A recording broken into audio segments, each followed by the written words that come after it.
Science classes में आपका स्वागत है। बच्चों, आज हम केमिस्ट्री का एक टॉपिक है क्लास 10 में, chemical properties of acids. Science का सेकंड चैप्टर है, उसमें हम एसिड बेस और साल्ट पढ़ते हैं। तो एसिड को हमने पहले और वीडियो दिए हैं, उसमें हमने एसिड को एक्सप्लेन किया है, कुछ एग्जाम्पल भी बताए थे, कुछ जनरल प्रॉपर्टी बताए थे। तो यहां पर हम क्या करेंगे, केमिकल प्रॉपर्टीज ऑफ एसिड्स, जिनको हम अम्लों की रासायनिक गुण कहते हैं। तो रासायनिक गुणों का अध्ययन करेंगे। तो सबसे पहली प्रॉपर्टी हम क्या करते हैं कि एसिड जो भी होते हैं उनको हम मेटल से रिएक्ट कराते हैं। मेटल यानी धातुएं, धातुओं से हम क्या करेंगे, अम्लों की रिएक्शन कराएंगे, हम उनकी क्रिया करवाएंगे। तो यहां पर मेटल एसिड में देखिए, जब भी हम केमिकल प्रॉपर्टी करते हैं तो वहां पर हमें एसिड लेने चाहिए डाइल्यूट।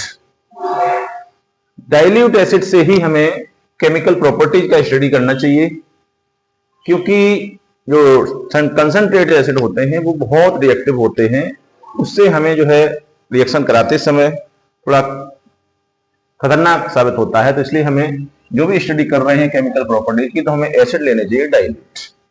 तो यहां पर हमने लिया है, मान लीजिए कि हमने HCl ले लिया है।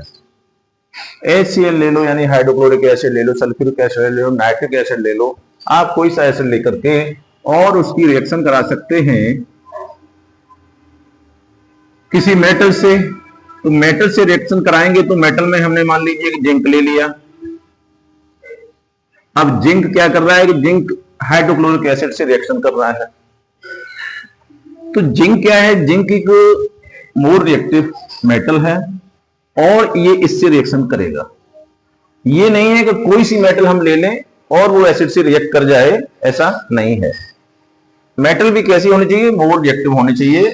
तो इसमें मोर रिएक्टिव मेटल में जैसे मान लें, हम कुछ एग्जांपल आपको देते हैं। पोटेशियम है, सोडियम है, कैल्शियम, मैग्नीशियम, एल्यूमिनियम है, जिंक, Fe, Pb, उसके बाद H आता है। तो इससे ऊपर ये जो मेटल हैं, इनमें से आप चाहो किसी से भी रिएक्शन करा दो, एसिड की रिएक्शन हो जाएगी। अगर वो हाइड्रोजन से लेस रिएक्टिव है तो उसकी रिएक्शन एसिड से नहीं होती है। और हमने एसिड लिया है डाइल्यूट। कैसा लिया है, डाइल्यूट। इन दोनों की रिएक्शन कराई तो क्या हुआ, देखिए जिंक है तो जिंक क्या करता है, जिंक पर पॉजिटिव आयन होते हैं और हाइड्रोजन पर पॉजिटिव आयन, क्लोरीन पर नेगेटिव आयन। तो यहां पर आप ये देखेंगे कि जिंक जो है वो पॉजिटिव आयन है, और इसमें से अगर मान लीजिए कोई आयन ले सकता है तो वो कौन ले सकता है, नेगेटिव आयन ले सकता है। तो यहां पर जिंक क्या करेगा, क्लोरीन के साथ अपना जो है कॉम्बिनेशन बनाएगा और यहां बना लेगा zinc chloride. Zinc chloride, zinc chloride में जिंक और क्लोराइड का फॉर्मूला ZnCl2 रहेगा, क्योंकि इसकी वैलेंसी 2 है, इसकी वैलेंसी 1 है, तो इसलिए यहाँ 2 लगेगा। कुछ बच्चे क्या करते हैं, ZnCl लिख दिया, तो ZnCl गलत हो जाएगा, ZnCl2 ही फॉर्मूला बनेगा। और देखिए अब इधर Cl2 हो गया, इधर Cl सिंगल है, तो यहां हम डबल कर देंगे। और यहां पर हम क्या करेंगे, ये जो 2H बचा है यहां पर H2। तो हम कह सकते हैं कि जब भी कोई एसिड किसी मेटल से रिएक्ट कर रहा है तो वहां पर एक साल्ट बनेगा जो मेटल साल्ट होगा, और उसके साथ साथ हाइड्रोजन गैस प्रोड्यूस होगी। तो एक तो प्रॉपर्टी आपकी ये हो गई कि जो भी एसिड हैं वो मेटल से रिएक्ट करेंगे तो हाइड्रोजन गैस प्रोड्यूस करेंगे और एक साल्ट बनाएंगे। चलिए, एक प्रॉपर्टी ये हो गई। अगली प्रॉपर्टी देखिए, हम एसिड की रिएक्शन किसी मेटल कार्बोनेट से करा सकते हैं, मेटल हाइड्रोजन कार्बोनेट से करा सकते हैं। तो मेटल कार्बोनेट हुआ या मेटल हाइड्रोजन कार्बोनेट हुआ, इनके फॉर्मूले में अभी आपको बताता हूं क्या होते हैं।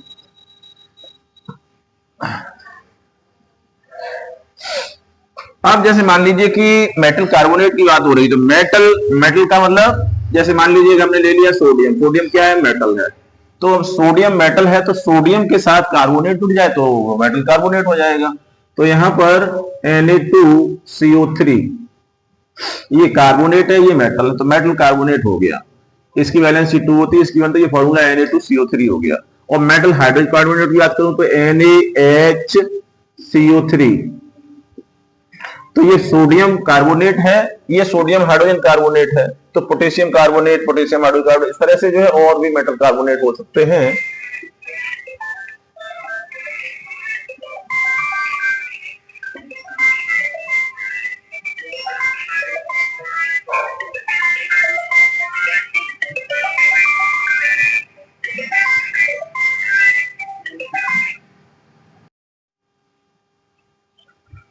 अब यहां पर हम सोडियम कार्बोनेट है, तो सोडियम कार्बोनेट की रिएक्शन हम एसिड से कराएंगे। तो एसिड यहां पर HCl लिया है, हम चाहें तो H2SO4 ले सकते हैं, तो यहां पर हमने ले लिया है H2SO4। आप कहेंगे सर तो HCl से रिएक्शन कराते हैं, दूसरी चीज कराते नहीं है, तो मैं यहां पर H2SO4 लिया है और इसमें से सबसे पहले सोडियम कार्बोनेट से करा रहे हैं। Sodium carbonate Na2CO3। अब यहां पर इसकी रिएक्शन होगी, तो यहां पर देखिए आप, ये प्लस का है आयन, ये माइनस का है, ये माइनस का है, ये प्लस का है। तो यहां सोडियम क्या है, मोर रिएक्टिव मेटल है, तो ये इस आयन को अपने साथ से छोड़ेगा तो क्या करेगा, इधर से सल्फेट को ले सकता है, तो यहां पर Na2SO4 बन जाएगा, Na2SO4। और क्या बनेगा, देखिए यहां पर कार्बोनेट है, तो कार्बोनेट क्या करता है, अपना एक ऑक्सीजन को लॉस करके कार्बन डाइऑक्साइड गैस बनाएगा, तो यहाँ कार्बन डाइऑक्साइड भी बनेगी, तो CO2, और यहां से ऑक्सीजन एक निकला है वो हाइड्रोजन के साथ जुड़ेगा तो वाटर भी बनेगा, तो यहां बन जाएगा वाटर। तो यहां आपने देखा कि जब भी कोई एसिड है और एसिड जब किसी मेटल कार्बोनेट से रिएक्ट करता है तो वहां पर एक साल्ट बनेगा, सोडियम सल्फेट बन गया है, और कार्बन डाइऑक्साइड बनी है और वाटर बना है। तो अब हम कह सकते हैं कि जब भी कोई एसिड किसी मेटल से रिएक्ट करता है तो वहां पर क्या है कि वहां पर एक साल्ट बनता है, कार्बन डाइऑक्साइड बनती है और वो वाटर बनता है। इसके साथ साथ मैं अभी ये सोडियम हाइड्रोजन कार्बोनेट है, इससे भी रिएक्शन करा रहे हैं। तो यहां पर एसिड में आप H2SO4 ले लो चाहे HCl ले लो, तो यहां पर हम HCl ले लेते हैं। अब हमने क्या किया कि NaHCO3, ये सोडियम हाइड्रोजन कार्बोनेट है, ये बेकिंग सोडा का फॉर्मूला है, तो ये बेकिंग सोडा है, सोडियम बाइकार्बोनेट भी कह सकते हैं, सोडियम हाइड्रोजन कार्बोनेट भी कह सकते हैं। तो इसकी रिएक्शन क्या हो रही है, हाइड्रोक्लोरिक एसिड से हो रही है।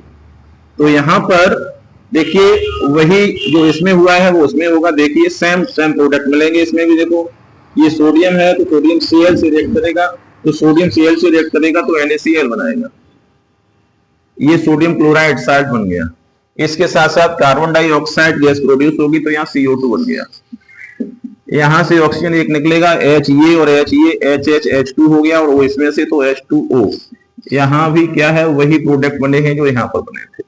तो ये आपकी तीन प्रॉपर्टीज हो गई। देखिए एक तो एसिड क्या करेगा, किसी मेटल से रिएक्ट करेगा, तो यहाँ पर साल्ट हाइड्रोजन गैस बनेगी।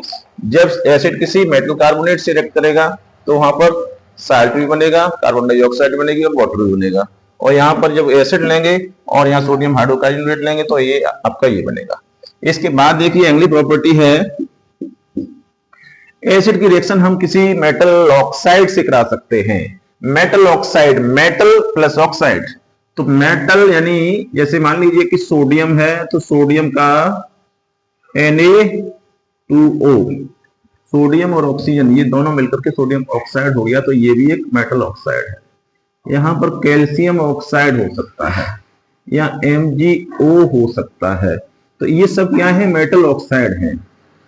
K2O हो सकता है, मेटल और ऑक्सीजन तो मेटल ऑक्साइड, सोडियम ऑक्साइड, ये आपका calcium oxide, magnesium oxide, zinc oxide, ये सब मेटल ऑक्साइड हैं। इनमें से आप कुछ भी ले लीजिए। तो यहां पर हम एसिड ले रहे हैं, H2SO4 ले लीजिए,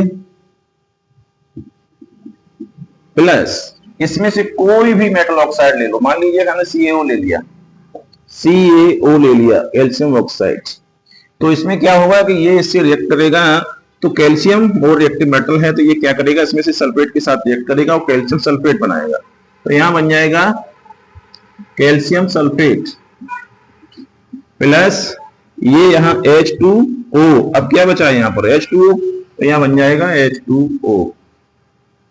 ये इसके बाद और देखिए अगला प्रॉपर्टी और केमिकल में देखिए आप, एसिड है तो एसिड की हम बेस से भी रिएक्शन करा सकते हैं। तो यहाँ पर एसिड और बेस की रिएक्शन देखिए, एसिड और बेस की रिएक्शन कराएंगे तो एसिड कोई सा ले लीजिए, आप ले सकते हैं H2SO4 ले लो।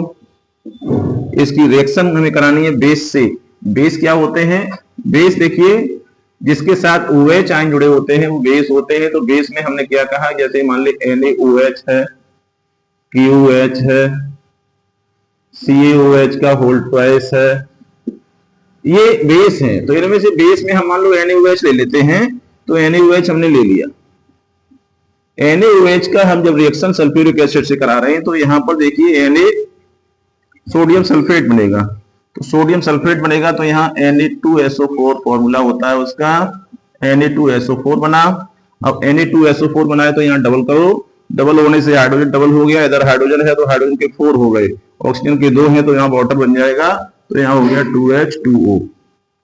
जब भी एसिड बेस आपस में रिएक्ट करते हैं तो न्यूट्रलाइजेशन की रिएक्शन होती है और वहां साल्ट बनता है और वाटर बनता है। तो इस तरह से बच्चों मैंने आपको केमिकल प्रॉपर्टीज, एसिड के केमिकल प्रॉपर्टीज बताए। तो ये आपको 5 हमने प्रॉपर्टीज बताए हैं केमिकल प्रॉपर्टीज।